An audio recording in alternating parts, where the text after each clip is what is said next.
Dietro le quinte. Cos'è successo in quel film? La cosa bellissima di questa storia, la cosa bellissima dei racconti dell'Orfea, delle persone che stiamo incontrando che hanno conosciuto la Celeste, è che raccontano, che se la ridono, che tornano lì e ti fanno finire in un mondo magico del dietro le quinte di un film che già è un mondo magico di per sé e è estremamente spassoso.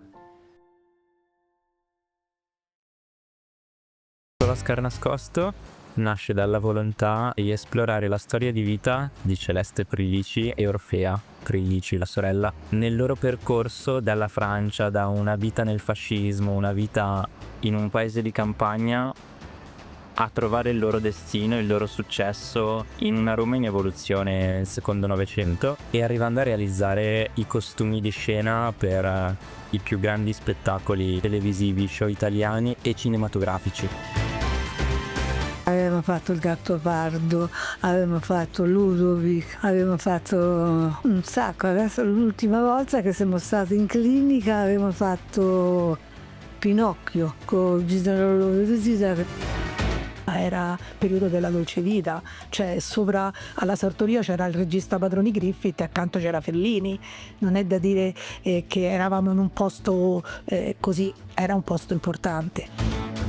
Ve le immaginate Raffaella Carrà che entra nella stanza con gli abiti per il suo spettacolo, per il suo show che si guarderà tutta l'Italia e non solo, e lì ci sono gli abiti che ha fatto la Celeste e altre 2 sarte.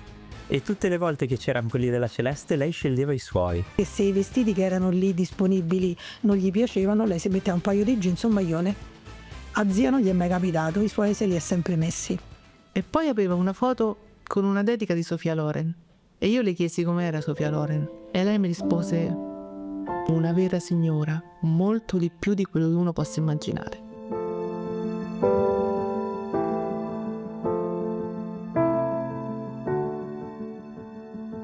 Uno dei grandi meriti che trovo in Celeste è sicuramente quello di essere stata capace a essere imprenditrice nel secondo Novecento in Italia. Un altro delle sue caratteristiche è che dal poco che aveva riusciva a tirar fuori tanto.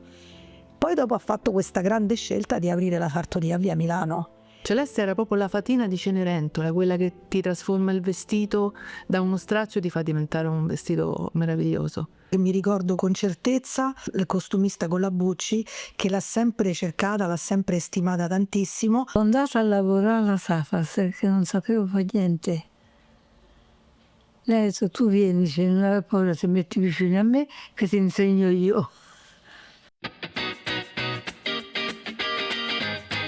Moltissime volte mi sono trovata a confrontarmi con i più giovani e a vedere che non riuscivano a trovare il loro posto nel mondo soltanto perché le abilità che li contraddistinguevano non erano abilità matematiche, letterarie, scolastiche, ma più abilità magari manuali. L'idea è quella di coinvolgere scuole, università, singoli designer che magari non hanno ancora trovato il loro spazio nel mondo, dare loro le stoffe che abbiamo ricevuto in eredità da Orfea e Celeste Prilici e fare in modo che possano creare qualcosa anche loro che sia visibile agli occhi del mondo e che faccia la storia.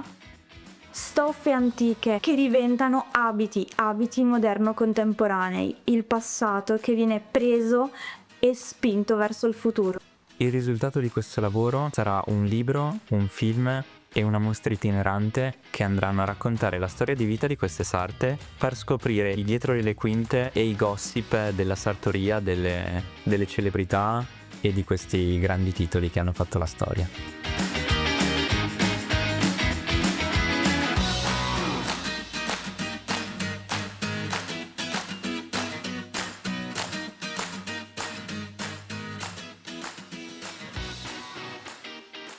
No, gli disse: lei non può permettersi di cambiare i lavori dalla sera alla mattina, perché io insomma si sono tirati le sedie per le scale, perché lei non ragionava quando dicevano 5 minuti.